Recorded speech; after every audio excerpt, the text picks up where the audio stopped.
Welcome back, everyone. For today's video, we are going to be taking a look at the first day of the Tata Still Chess India Blitz tournament.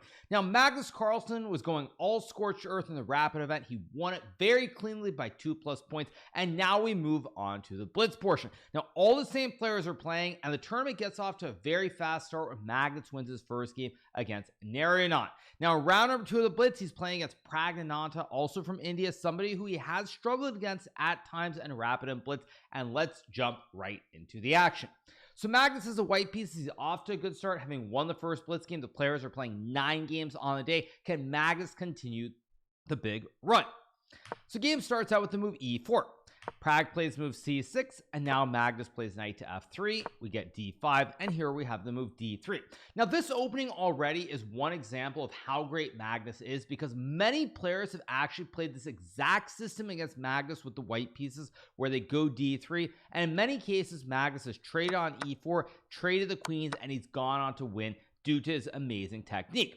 Some of the players he has played this against include Hikaru Nakamura, as well as former 5-time world champion Viswanathan Anand. However, I would tell you this: if Magnus is on the white side and you were to go into this endgame, you would almost certainly lose. So Pragg plays bishop g4. Magnus plays h3. We get bishop to h5, and now we have the move queen to e2.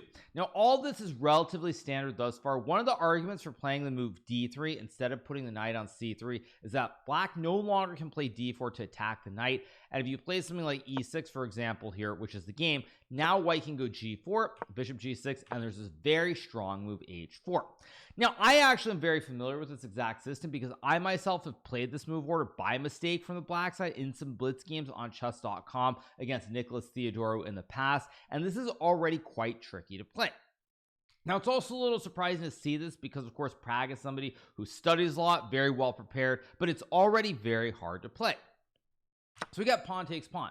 Magnus takes the pawn, and here he's looking to play the move h5 to trap the bishop on the g6 square.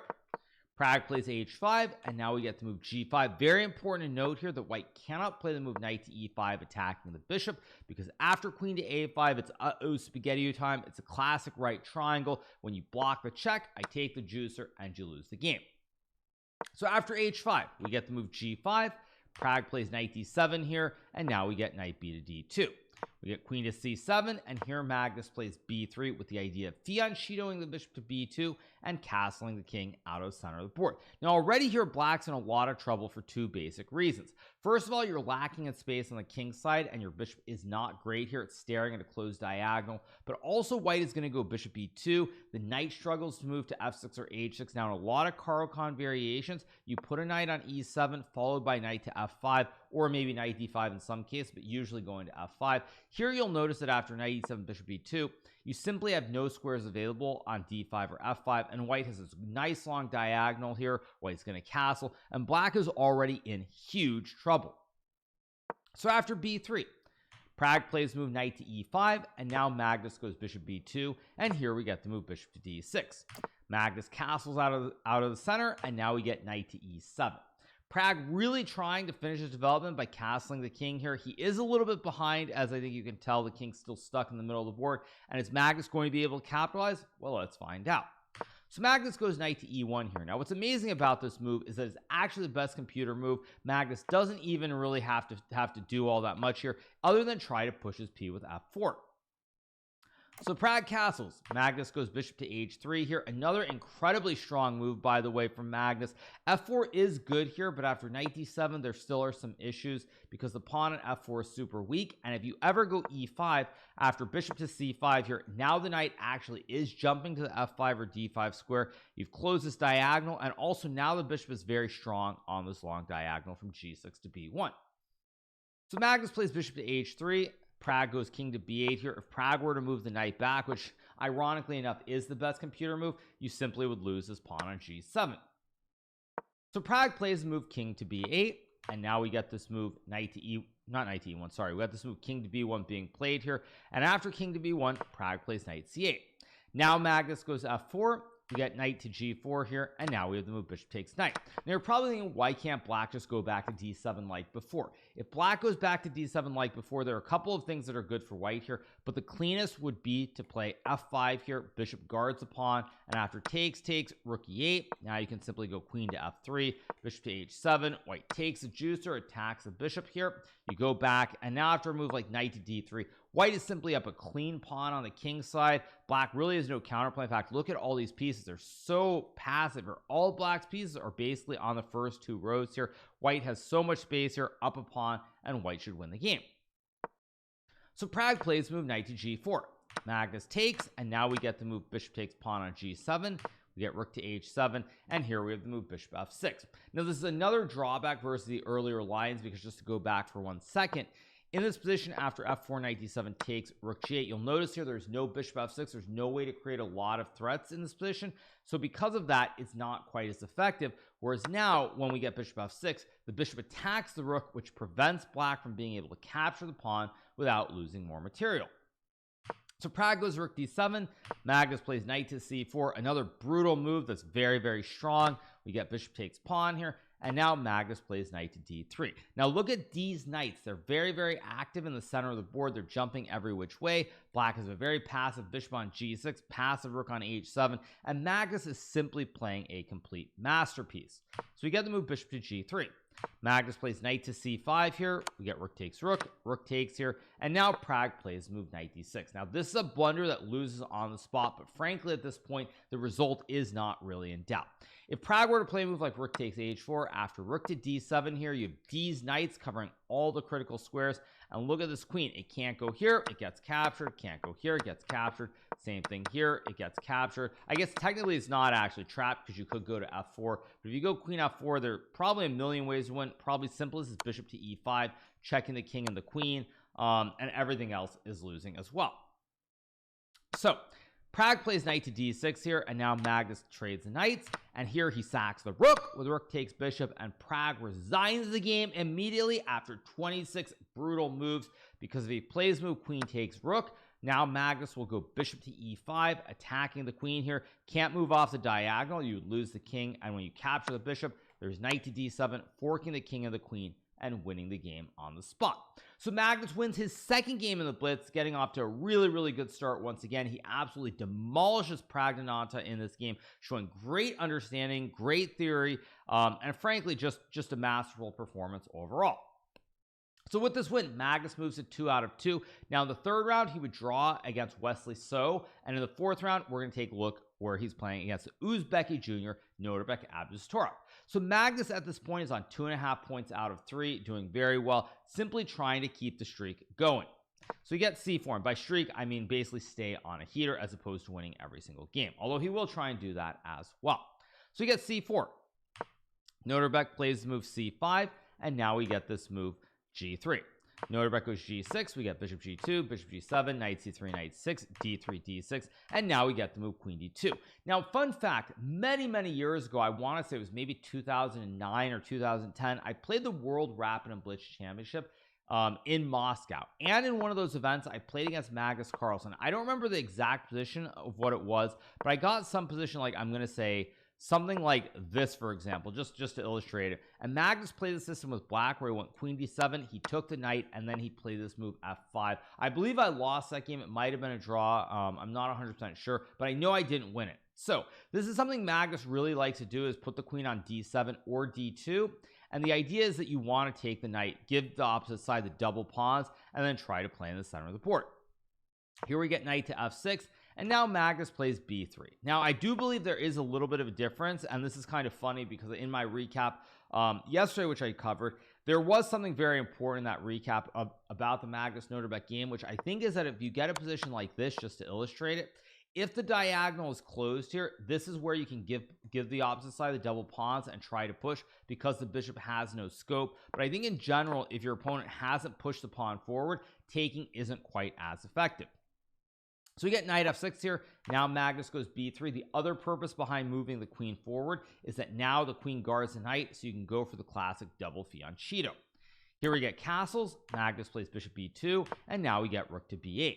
Magnus plays e3, we get a6, and now we have the move knight ge2. Now what Noterbeck wants to do after bishop to d7 here is he wants to play b5, try to open up this b file for the tower. Magnus is hoping down the road to play something like d4 and build a big white center, or move with knight f4 and knight to d5.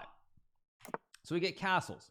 Here Noterbeck plays b5, and now Magnus goes knight d5 along the same lines of playing knight f4 and knight d5, except here you're trying to create something on the diagonal immediately. So Noterbeck plays e6, Magnus trades everything off, and now we get to move rook a c1. Now at this point, this is already a position that Magnus has to be loving a lot, because white controls all the action. And what I mean by that here is that after black goes rook f c8, Magnus has the choice. Does he play d4 immediately and allow black to take? Does he take and then play d4 potentially? And because if black ever trades, now the pawn on d6 is a huge weakness, and white will win the game almost immediately. So after rook f c8, Magnus here plays rook f d1, and he's simply waiting and trying to pick the exact moment to take or play d4, whereas Noterbeck has to always be worried about both of these options, which means that you are potentially going to end up using more time. So Noterbeck plays knight to e5. Magnus goes f4 here, attacking the horse, and now we get knight c6 back. Now this is a very clear sign that Noterbeck is struggling here. He doesn't know what to do. He's down a minute on the clock. You try to do something quickly, try to create something where there are easy moves to play, but it's just not the case. So we get knight c6. Magnus goes knight to c3, another nice move here, not taking or playing d4 immediately, but continuing to improve the position and trying to bring the knight to the center of the board to fork the pawns and the queen. Noterbeck goes queen e7, and now we get this move queen to b2. Magnus trying very hard to create this nice threat on the long diagonal, because you will notice that black has the classic structure with the nest around the king or diamond hands formation, but you're missing the dark square b. There's no fianchettoed bishop, so because there's no fianchettoed bishop, the diagonal is extremely weak and you have to defend. So after queen b2, Noterbeck goes queen f6, we get rook d2 here, and now we have the move king f8. Now king f8 is a mistake, but I don't really fault Noterbeck at this point because it's a very hard position to play. If you play b4, for example, now knight e4 is very strong. If you go back, knight f6 is simply a disaster and you lose the game. And after you trade the queens, now your pawns are very, very weak. You're going to lose something here on this d6 square or c5. One of these pawns is going to fall immediately. On top of that, and the position being very difficult here, you're also still down a little bit of time. It's very, very hard. If b4 is no good, then what else do you do? If you take on c4, again, I take with a d pawn. This pawn is going to collapse. Your whole center is in dire straits, so you can't take, you can't go b4. It's just very hard to play. Computer wants queen to e7, and after knight to e4, apparently after e5, knight c3, bishop e6, black is kind of okay, but frankly, if I look at this position with all these weaknesses on the light squares, I think Magnus would win this anyway. So we get king to f8. Magnus plays d4 here, the absolute best move according to the computer, and this is a very strong move here because now with the rook on the d file, all sorts of stuff is going to open up. You have the queen on the diagonal as well, so you've got the queen on diagonal, rook on the right file, knight coming to e4 to pressure the pawns, and black is simply getting crushed. So Noterbeck takes. Magnus plays knight to e4. Worth pointing out, computer prefers pawn takes first, but this is still quite good. You got queen to e7, and now Magnus takes on d4, and here we get the move knight to a5. Now the computer thinks that after d5, takes knight c5, and queen d6, black is still hanging on. White is a bastion here. You've got a great diagonal. There are all sorts of threats, but apparently it's not losing immediately. Instead, Noterbeck plays knight to a5, and now Magnus plays d5, creating the classic connect 4 with the 4 pawns and opening up the long diagonal. So if you take the pawn, there's simply queen to h8, checkmating the king. Here we get to move e5, and now Magnus plays c5, and at this point the game is over. Magnus has simply destroyed Noterbeck's center here, and black is just lost. Noterbeck plays bishop to f5 here, trying to do something. If you were to take, for example, now after takes, e6, opening up the diagonal is an epic threat. To give you an idea of just how bad this position is, the top computer move is bishop to e6, sacrificing a bishop simply so that you don't get checkmated immediately. So Noterbeck goes bishop f5. We get knight takes pawn. Noterbeck sacks the rook with rook takes pawn, and here Magnus takes. We get queen takes d6, and the very quiet move queen to c3. Now at this point you're probably thinking, well, Noterbeck's only down a rook for a knight, maybe he can survive, but the real issue here is the weak king, the threats on the diagonal, weak pawn in the center here. Knight is out of play completely, and it's just hopeless. So Noterbek goes rook to e8 here, trying to guard the pawn, hoping that Magnus will maybe not realize if he takes what looks like a free horse on a5, the rook on c5 will hang with check. Instead, Magnus plays rook to e2 here, putting pressure on the pawn once again. We get to move b4, and here Magnus takes the pawn. We get knight b7, and now after rook to c4, Noterbek plays pawn takes pawn. Now Noterbek could have played the move bishop to d3, hitting both the rooks at the same time, and after rook takes e5, bishop takes c4. Here white can simply trade everything off, takes, and bishop f1, and in the long run this endgame will be winning for white with the extra outside pass pawn, but it's still going to take a little bit of time.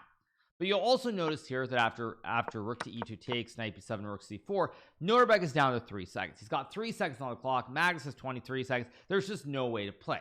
So he takes on f4. We get rook takes, and now we have queen takes knight. Noterbek plays queen to e5, hoping for a miracle with queen to e3 or queen to e1, attacking the king.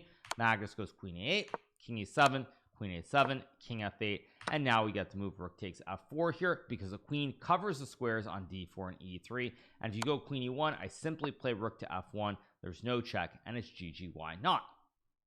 So after rook takes f4, Magnus gets another resounding victory, and he moves to 3.5 points out of 4. This would be the start of a 3-game streak. He would win against Vincent Keimer. In the next round, he would also win against another talented Indian junior player, Nihal Sarin. That would move. He would win against Nihal, and then he would draw against Dubov, and that would move him to 6 points out of 7, heading into the 8th round game where he is playing with the white piece against Arjun Erigaisi. Now, there's been a lot of talk around Arjun. Arjun is, at the moment, the highest ranked Indian player in the world. He is the only Indian player who's sort of nipping at the heels of Magnus. He got up to 2809 before the mishap in the second to last round of the Chennai Grand Masters. So it's always exciting to see Arjun play, and let's see if Arjun can improve upon his performance from the rapid event. So let's flip the board and look at it from Arjun's perspective. He's the rising junior. We kind of want to see how well he can do. Magnus starts with e4. Here we get c5 from Arjun, knight to f3, and now we get e6. Now the funny thing is, this is the exact same setup that Magnus played in the rapid portion against Arjun with the black side. So as the old saying goes, and Arjun probably was following this, if you can't beat the best, join them. So Arjun here trying to play the Magnus opening, trying to probably play some psychological games as well, because if Magnus played it, the Magnus probably thinks it's quite good for black. So we get c4. Arjun plays knight c6, d4, takes, knight f6, and now we get knight c3. Now at this point, after bishop c5, we're still following the fateful first round game from the Chennai Grand Masters between Vidit Santosh Gujarati and Arjun Erigaisi. It's a game where Arjun, playing with the black pieces, was under tremendous pressure, but he was able to defend. Vidit made a huge blunder near the end of the 6th hour of that game, and Arjun got a critical first round win, which provided all the fuel he needed to start blasting off and winning a bunch of games. So after bishop c5, we get the move knight to c2.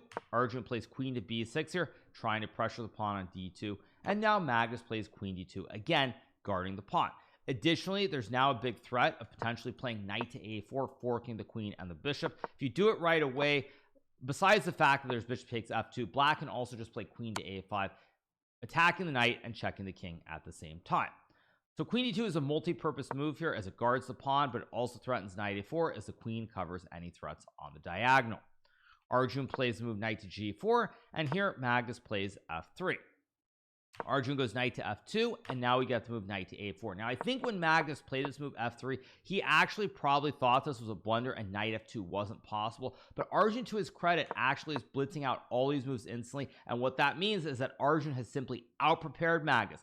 This is something that Arjun was ready to play before the game, showing just how strong he is, and why when you study chess 12 hours a day, as Neil Dubov would say, you can actually get pretty good. You can actually know a lot of stuff about the openings. So after queen to c7, Magnus takes. Now, I think if Magnus had this to do over again, by the way, I think he probably would have played knight to d1 followed by f3, something like castles f3, knight f6, and then knight c3, because I suspect that he simply didn't realize that knight to f2 was possible.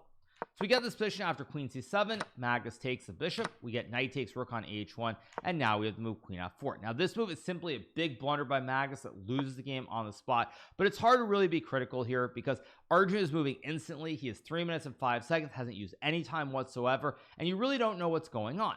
For example, you would think g3 is a logical move because if you play, let's just say a3, you hang the pawn, and now the knight's getting out, the queen is checking the king, and you're going to lose the game.